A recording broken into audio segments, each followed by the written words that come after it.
تو ماں کے اپنے حقوق ہیں. نبی صلی اللہ علیہ وسلم نے فرمایا حسن اخلاق میں ماں کا حق باپ سے 3 گنا زیادہ.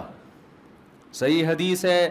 رسول اللہ صلی اللہ علیہ وسلم کی خدمت میں ایک صحابی حاضر ہوئے, عرض کیا یا رسول اللہ من احق الناس بحسن خلقی, سب سے زیادہ اچھے اخلاق سے میں کس کے ساتھ پیش آؤں, دنیا میں کون ہے؟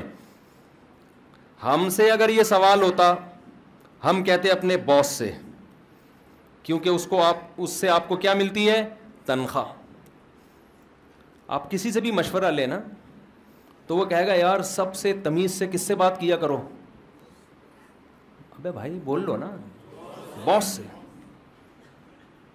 سیٹھ صاحب سے, علاقے کے ناظم سے, محلے کے بدماش سے, ایس ایچ او صاحب سے, ڈی ایس پی صاحب سے. اور ہم کرتے بھی ہیں. حضرت حکیم اختر صاحب رحمہ اللہ تعالی اکثر ڈی ایس پی اور ایس ایچ او کی مثال دیا کرتے تھے کہ جن کو بہت غصہ آتا ہے نا, پولیس آفیسر کے سامنے, علاقے کے ایس ایچ او کے سامنے نہیں آتا ان کو غصہ کبھی بھی. وہاں بڑے آرام سے تمیز سے بیٹھے رہتے ہیں, باس کے سامنے غصہ نہیں آتا. تو ہم سے اگر کوئی پوچھتا ہم کہتے ہیں محلے کے دادا سے. جب بھی تمیز سے بات کرو اخلاق سے, کس کے سامنے؟ محلے کے دادا سے. اس کے سامنے غصہ نہیں چلے گا. غصہ کیا تو وہ آخری غصہ ہوگا. بدماشوں سے, ڈاکو آتے ہیں نا, لوگ کہتے ہیں آرام سے دے دیا کر بھائی.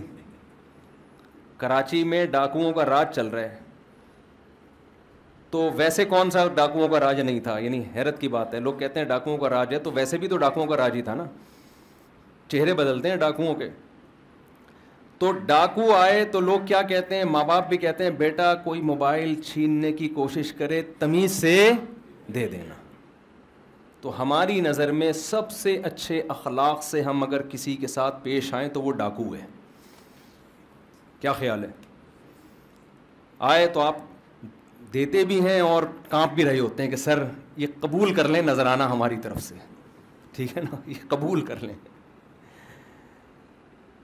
لیکن ان تمام لوگوں کے ساتھ جب آپ اچھے اخلاق سے بات کرتے ہیں, اس پہ آپ کی جان بخشی بھی ہو جاتی ہے, پیسے بھی مل جاتے ہیں, تنخواہ بھی مل جاتی ہے جب باس سے بات کریں گے. لیکن ان میں سے کسی کے ساتھ اچھے اخلاق سے بات کرنے پر ثواب بالکل بھی نہیں ملتا.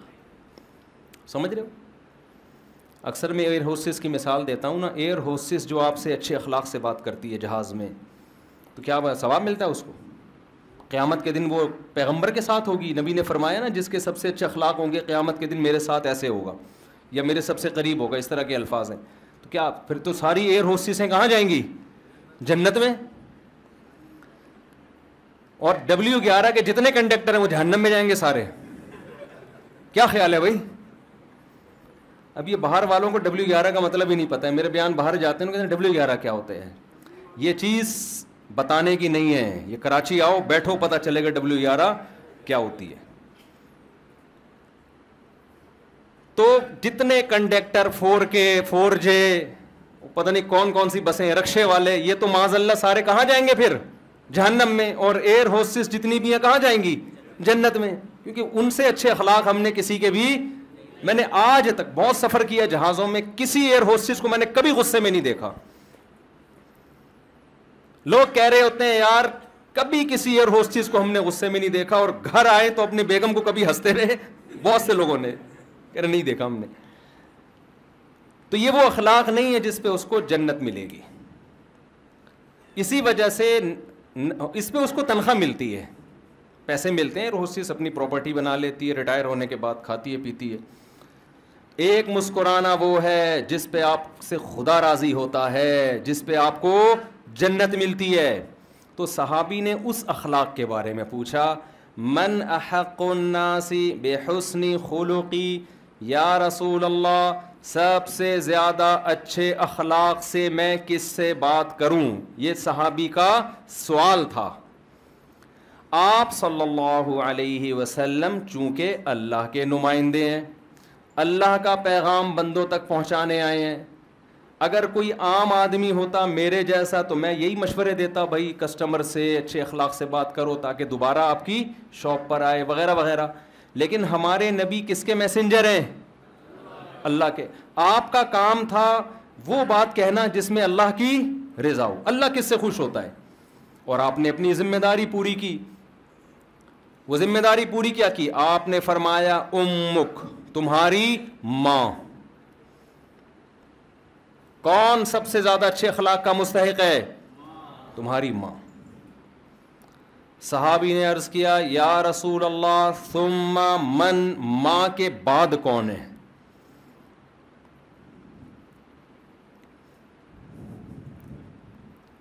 ماں کے بعد کون ہے؟ آپ صلی اللہ علیہ وسلم نے فرمایا امک، ماں کے بعد بھی کون ہے؟ ماں ہی ہے. یہ عجیب بلاغت ہے کلام کی. دیکھو ہمارے نبی جو معلم تھے نا، معلم، تعلیم کے دو طریقے، ایک نیچرل وے میں پڑھانا کسی کو، ایک مصنوعی طریقے سے پڑھانا. آج کل گورے اس پہ بڑی ریسرچ کر رہے ہیں کہ جب آپ ٹیچنگ کریں نا تو ایک نیچرل انداز میں پڑھائیں، اس سے بات اس کے دماغ میں بیٹھ جائے. ہمارے نبی صلی اللہ علیہ وسلم جو اللہ نے آپ کو معلم بنایا، وہ الفاظ کے بکھیڑوں میں لوگوں کو نہیں الجھایا. بظاہر یہ جواب غلط ہے، بظاہر. صحابی کا سوال یہ ہے کہ ماں کے بعد، ثم کا لفظ عربی میں بعد کے لیے آتا ہے، اس کے بعد. تو اس کا مطلب یہ ہے کہ میں ماں کے بارے میں اب سوال نہیں کر رہا، تو جواب بھی ماں کے علاوہ کے بارے میں ہونا چاہیے نا. یار آپ لوگ کی سمجھ میں ہی نہیں آ رہی بات. بھائی سوال یہ تھا ثم من، اس کے بعد کون؟ ماں کو تو سمجھ میں آ گیا، ماں کے علاوہ کی بات کریں آپ. تو جواب میں اگر دوبارہ ماں کا تذکرہ کیا جائے تو یہ بظاہر غلط جواب ہوا کہ نہیں ہوا؟ اب کوئی قانون دان عربی گرامر کا ماہر بیٹھے گا تو کہے گا یہ گرامر کے لحاظ سے، یہ اصول کے لحاظ سے جواب کیا ہے؟ غلط. لیکن ہمارے نبی نے اس کی پرواہ نہیں کی ہے کہ جواب درست ہے کہ غلط ہے. ہمارے نبی نے تربیت کی ہے. کیا مطلب؟ جواب میرا غلط بھی ہے، اس کو صحیح کر لو. کیا مطلب؟ سوال اسی کے مطابق بنا لو. ماں کے بعد بھی ماں ہی ہے. کیا مطلب؟ تم جو ماں کے بعد کسی اور کو اچھے اخلاق کا مقام دینا چاہتے ہو، وہ بھی کس کو دے دو؟ ماں کو ہی دے دو. ذہن میں آتا ہے نا ماں کے بعد فلاں ہے جس سے میں اچھی طرح سے بات کروں گا، تو فلاں کو ہٹاؤ، وہاں بھی کس کو لے آؤ؟ ماں کو لا کے رکھ دو وہاں بھی. صحابی نے عرض کیا یا رسول اللہ ثم من، تیسرے نمبر پہ کون ہے ماں کے بعد؟ 2 دفعہ تو میں سمجھ گیا، لیکن میرا جواب ابھی پورا مجھے نہیں ملا جواب. میں تو چاہ رہا ہوں ماں کے بعد پوچھوں نا، اس لیے انہوں نے سوال کو دہرایا. آپ صلی اللہ علیہ وسلم نے فرمایا امک، ماں کے بعد بھی تیسری دفعہ بھی کون؟ ماں. بڑی بلاغت ہے اس کلام میں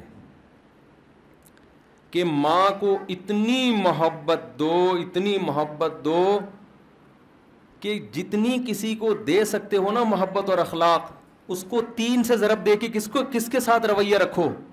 ماں کے ساتھ.